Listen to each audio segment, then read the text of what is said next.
Bonjour à tous, bienvenue dans cette nouvelle vidéo tutoriel. Elle portera sur la présentation des principales fonctions de caisse de Clicktil. Nous avons créé pour l'occasion un sommaire interactif vous permettant d'accéder directement à la fonction de caisse qui vous intéresse. Il vous suffit juste de cliquer sur pause pour vous laisser le temps de choisir ou attendez quelques secondes pour lire toute la vidéo. Comment faire un sous-total et une remise dans Clicktil? Tout d'abord, ajouter un article.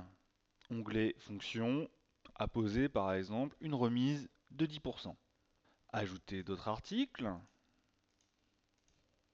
cliquez sur Sous-total. Une nouvelle ligne sous-total apparaît dans le ticket. À ce sous-total, vous pouvez apposer également une remise, par exemple encore de nouveau de 10%, qui s'applique au sous-total. Vous pouvez ensuite continuer votre vente, ajouter de nouveaux articles, qui s'ajoutent au premier sous-total. En réalité, les remises peuvent être faites à toutes les lignes du ticket.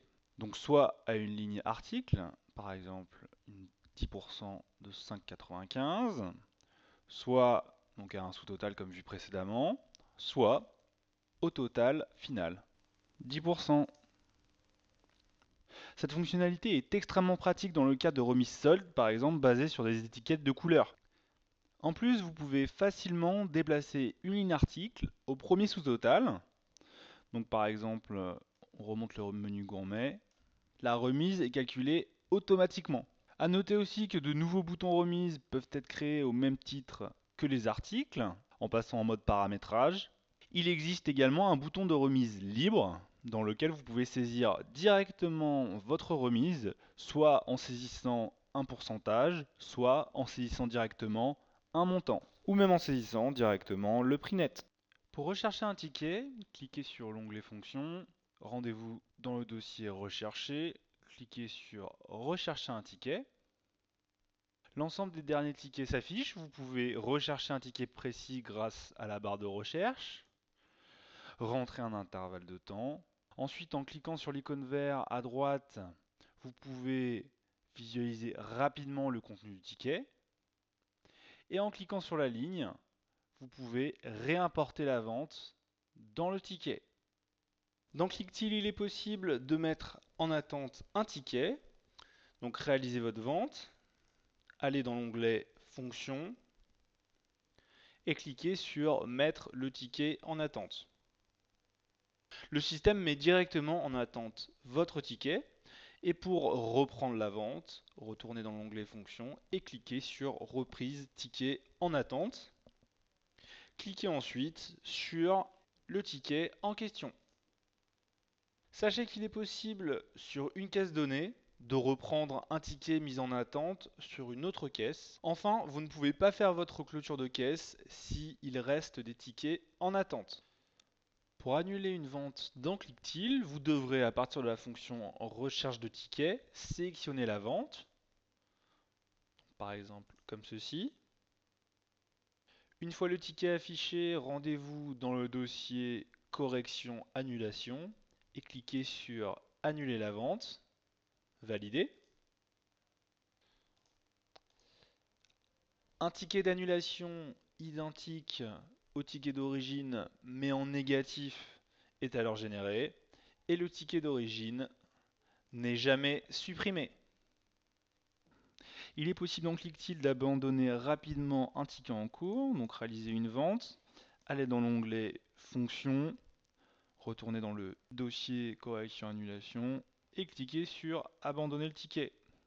Valider. Toutes les lignes s'effacent automatiquement. Le bouton Changer de taxe est utilisé pour passer en mode professionnel, c'est-à-dire que quand vous faites une vente à un particulier, comme le cas présent, les prix sont affichés en TTC. Si vous cliquez alors sur le bouton Changer de taxe dans le dossier Changement, comme ceci, les prix sont dès lors affichés en hors taxe et la TVA est alors calculée en fin de ticket.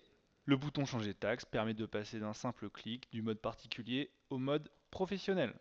Comme vu précédemment, Clicktil permet de gérer plusieurs codes tarifs. Donc la fonction changement de tarif permet de sélectionner manuellement le code tarif à appliquer pour la vente en cours. Par exemple, sélectionnons le code tarif Pro.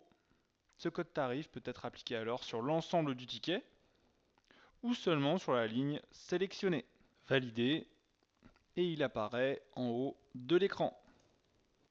Il est possible également de changer le vendeur dans le dossier Changement. Cette fonction vous permet d'affecter le ticket en cours à un autre vendeur que celui connecté. Il existe deux façons de faire pour renseigner la quantité vendue dans Clictil. La première consiste à cliquer sur le bouton Quantité dans l'onglet Fonctions. Une fenêtre s'ouvre et vous invite à renseigner la quantité. Valider.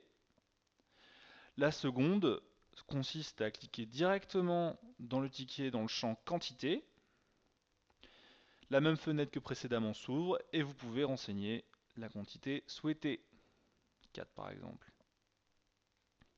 Si vous utilisez un écran tactile, alors il vous est possible d'activer le pavé numérique virtuel en cliquant sur la petite icône dans la barre de menu. Dès lors, à chaque fois qu'il est nécessaire de renseigner une valeur numérique, par exemple un produit au poids, alors ce pavé s'affiche à droite de votre écran et vous pouvez saisir la quantité. Pour générer une carte de fidélité dans Clictil, sélectionnez tout d'abord un client.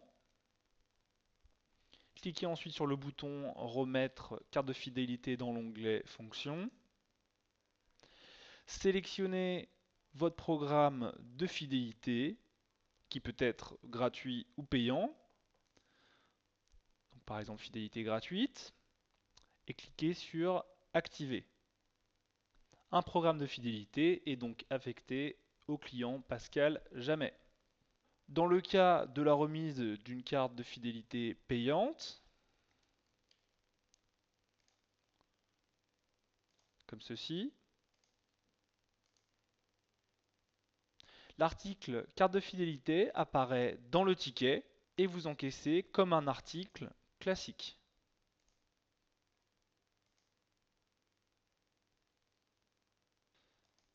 La fonction Voir les tarifs permet de visualiser l'ensemble des codes tarifs d'un article sélectionné dans le ticket. Donc par exemple le menu gourmet. Cliquez dans l'onglet Fonctions sur le bouton Voir tarifs. Vous pouvez alors visualiser l'ensemble des prix de cet article. Pour faire un retour marchandise dans Clictil, sélectionnez l'article à retourner, soit en cliquant sur le bouton article, soit en scannant son code barre, ou soit en saisissant sa référence. Donc, cliquons sur le bouton article, donc par exemple des chaussures noires taille 37. Allez dans l'onglet Fonctions, cliquez sur Correction, Annulation, puis Retour marchandise. Une fenêtre s'ouvre et vous invite à saisir la quantité retournée et le motif de retour. Donc par exemple, article détérioré. Pour définir vos propres motifs de retour, vous pouvez aller dans le menu Administration de Clictil, cliquez sur Paramètres et Motifs de retour et faites Valider. L'article en question apparaît donc en négatif dans le ticket. Cliquez sur Total et choisissez le mode de paiement avec lequel vous souhaitez rembourser votre client. Comment imprimer une facture, un duplicata ticket ou envoyer un ticket par mail dans Clictil? Lorsque vous avez fini votre ticket, donc réaliser une vente, par exemple en espèces. Si vous souhaitez imprimer une facture ou envoyer ce ticket par mail, alors cliquez sur la fonction Imprimer la facture. Une fenêtre s'ouvre. On vous propose trois fonctions. Soit ticket qui vous permet d'imprimer le ticket, ou un duplicata du ticket. Ensuite, soit facture qui va vous permettre d'imprimer une facture. Par contre, si aucun client n'est attribué à ce ticket, en cliquant sur facture, Clictil vous oblige à attribuer un client à ce ticket. Dans ce cas, soit créer un nouveau client ou affecter un client existant. Donc par exemple, Monsieur Jamais, cliquez sur Valider, puis cliquez de nouveau sur Impression facture. Votre facture apparaît dans un deuxième onglet et vous pouvez imprimer définitivement votre facture. Enfin, l'envoi par mail permet d'envoyer le ticket ainsi que la facture par mail au client. Alors attention, si aucun client n'est défini de la même manière, le ticket vous demandera d'affecter un client. D'autre part, si le client affecté n'a pas de mail, alors Clicktil ouvre la fiche client et vous invite ici à renseigner le mail de ce dernier.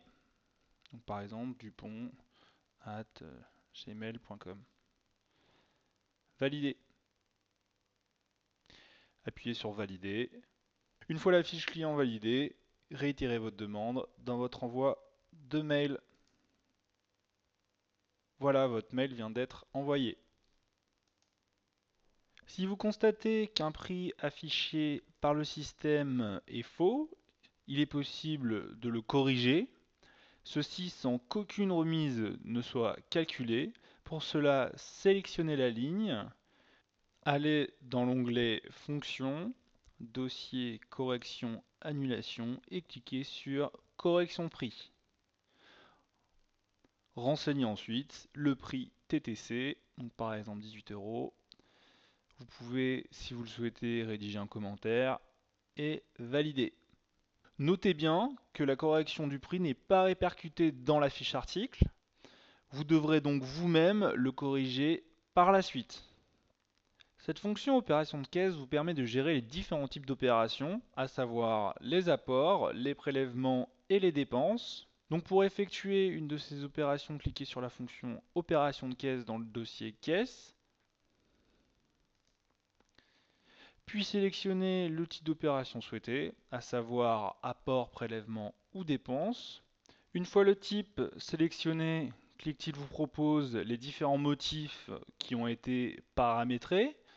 Vous pouvez le définir dans le menu Administration de Clicktil, section Paramètres, puis Motif de mouvement de caisse. Ensuite, le motif sélectionné, il vous suffit de choisir le mode de paiement, donc par exemple en espèces, d'indiquer le montant et de valider. Une fois validé, un ticket justificatif s'imprime que vous pouvez laisser dans votre tiroir caisse pour votre clôture de fin de journée. Il existe dans Clicktil une fonction ouverture de tiroir caisse. Donc cliquez sur le dossier caisse et cliquez sur le bouton ouvrir le tiroir caisse. Cette fonction vous permet d'ouvrir le tiroir indépendamment des encaissements. Clicktil possède également la fonction impression du X qui vous permet d'imprimer la situation d'encaissement en cours de journée.